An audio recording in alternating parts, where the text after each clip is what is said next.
The wind howled through the valleys, the sky as dark as coal, signaling that a snowstorm was about to hit. I stood at the edge of the cliff, my eyes scanning the distant horizon, where the mountain ranges appeared faintly through the thickening snow. The cold of this land seeped into my bones. It had been 5 years since Sarah left. 5 years of solitude, of long nights filled with silence and scars deep within my soul that I didn't know how to heal. Sarah was not just my wife. She was my entire world.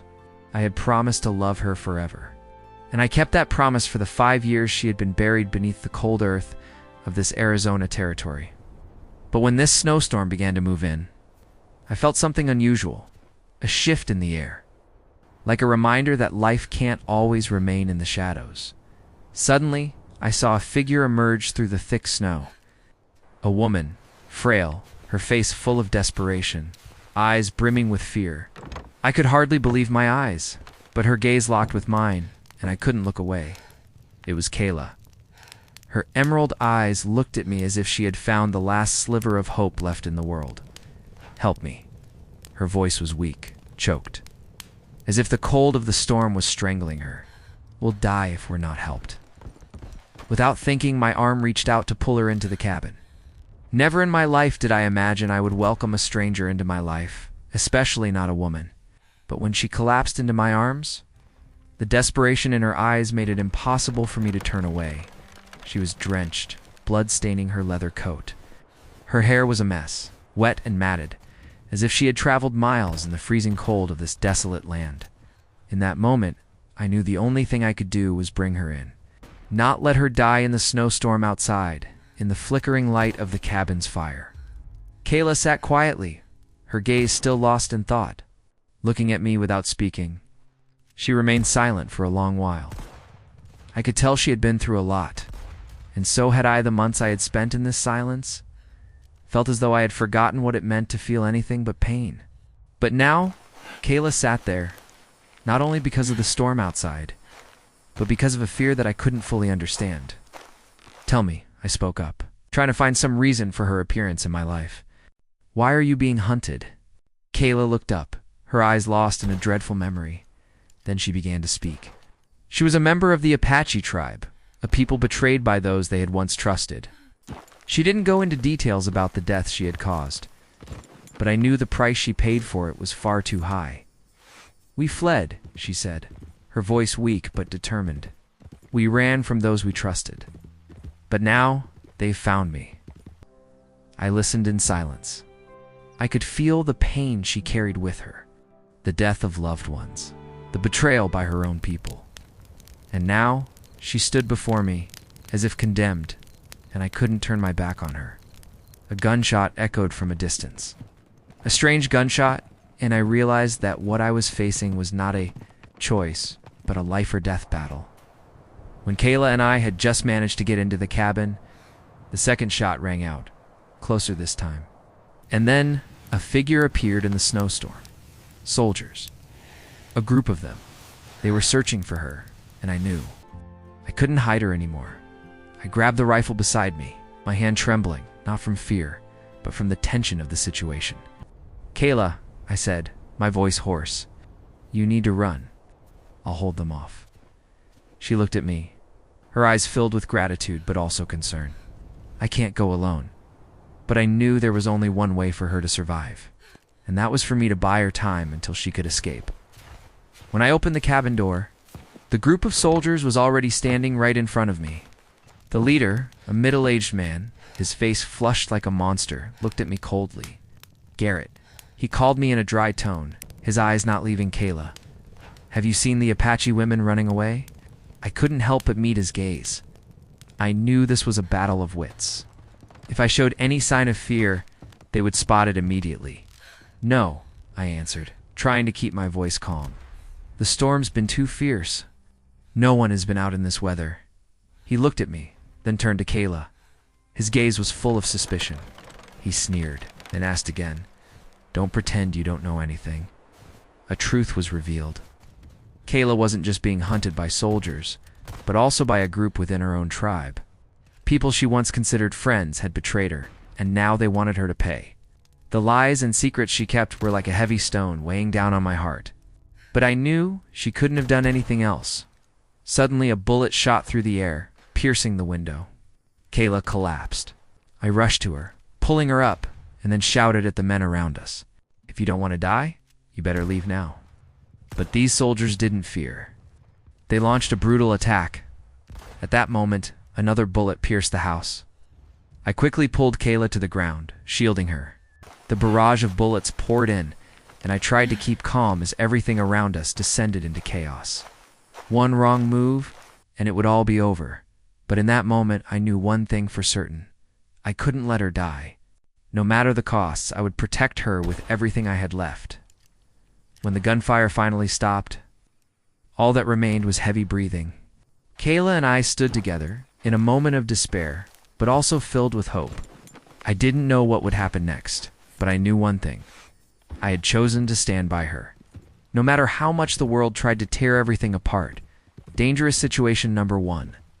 As we just made it through the back door, the sounds of gunfire started closing in, surrounding the cabin. I dragged Kayla toward a hidden cave I had prepared earlier. The snow piled high, and the wind bit at our skin, but we couldn't stop. Everything became a blur in the snow, but I felt something guiding us, a strength that was pushing us forward. Outside, the battle between life and death began. I had once been a soldier, fought in wars with no names, but now I wasn't just fighting for myself. Kayla was the only reason I remained in this world. If she were gone, I would have no reason to live. K-A-E-L-A. With her strength had become the only companion I could trust in this life. The moments I spent with her had changed me forever. She was not just a woman being hunted. She was someone who had brought life and purpose back to me. The sounds of gunfire grew closer. Surrounded by the army, we found refuge in a secluded area where no one could easily follow our trail. But I knew there was only one way out. We had to fight to the last breath. Her pain was now my pain. Her fight, my fight. And I would stand beside her until the end, because together, we had a chance to survive this frontier. The snowstorm showed no signs of letting up. The sky was now a blurred white wall, and the cold had settled deep into my bones. Snow piled heavily on the roof of my cabin, making the surroundings eerily quiet. Everything had become a blur, as if Kayla and I were trapped in a world that no one could find, not even ourselves.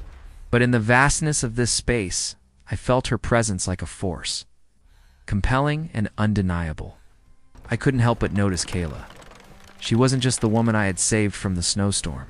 She symbolized something greater: survival, struggle, and most of all, the connection between two souls that had lost their way. Her movements through the small cabin were not just the motions of the body, but a journey of pain and hope. She moved with strength, no sign of weakness, even though the wounds on her body were still fresh. "Thank you," Kayla whispered, her voice soft as a breeze in the room. Her eyes sparkled, and even though she was hurt, there was something indescribable in them. I didn't know what to do with the feeling she stirred in me. I had lived alone for so long, living with the pain of losing my love. But now, there was something in her presence I couldn't turn away from. Even if only for a moment, the storm outside raged on, but inside my small cabin, emotions I thought I had buried long ago began to resurface. Kayla was part of this world now, a part I couldn't easily remove. She was everything I hadn't considered, the secrets I hadn't wanted to face. A soft knock echoed in the midst of the storm, shattering the silence. I jumped up, my hand instinctively reaching for the rifle. Soldiers. The sound of knocking had always been tied to the end of many lives in this wild frontier. Both Kayla and I knew this time wouldn't be different. The soldiers were closing in, and what they would find was me and her, hiding in this cabin. "You have to go," Kayla whispered, her eyes tense. "They won't stop." I looked at her, a heavy feeling pressing in my chest. The days I had spent alone seemed to dissolve in an instant. She was no longer a stranger in my life. She was someone I had to protect, no matter what price I had to pay. "There's nothing to worry about. Together, we'll get through this." I breathed deeply, trying to calm myself, though my hands were already trembling. Despite my attempts to stay steady, one thing was clear. Our lives had changed forever. Kayla sat close to the fire, her gaze lost in the flickering flames. We didn't speak anymore, but the silence between us now carried a special connection, a mutual understanding that needed no explanation. I tried to focus on what was to come. Every second could be our last. But I had chosen this path, a dangerous path no one else could understand except Kayla. For the first time in years, I no longer lived only for myself. Kayla, the woman I had once saved, was now someone I had to fight to protect. This felt like a test not just of survival, but of loyalty, love, and forgiveness. Gunshots rang out from a distance. One shot, then two, and then several more.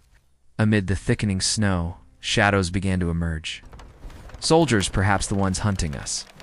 The tension reached its peak, and I had no time to hesitate. Out the back. Quickly. I commanded, my hand reaching to pull Kayla up. But she stood still, her eyes locked on mine, as if there was something unsaid between us. "You won't leave me, will you?"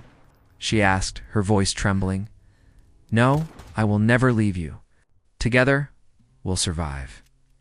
She nodded, then hurried after me to the back door. We had no way out.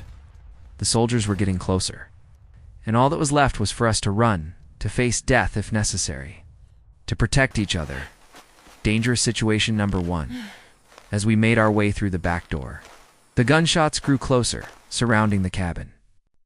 I dragged Kayla toward a ravine I had prepared earlier.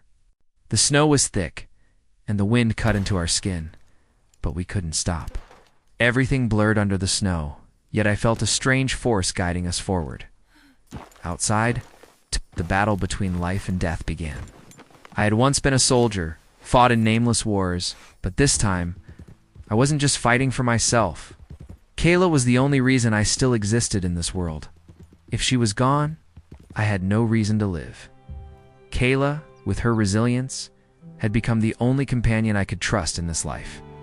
The moments spent with her had changed me forever. She wasn't just a woman being hunted. She was someone who had brought new life and purpose back to me. The sounds of gunfire were getting closer. Surrounded by the army, we ran into a secluded area where no one could easily track us. But I knew. There was only one way forward. We had to fight until our last breath. Our steps grew heavier in the snowstorm. But nothing could stop this connection between us. The pains of the past had been loosened, and now it was just the two of us, Callum and Kayla, facing the harsh life we couldn't control. But at least we had each other.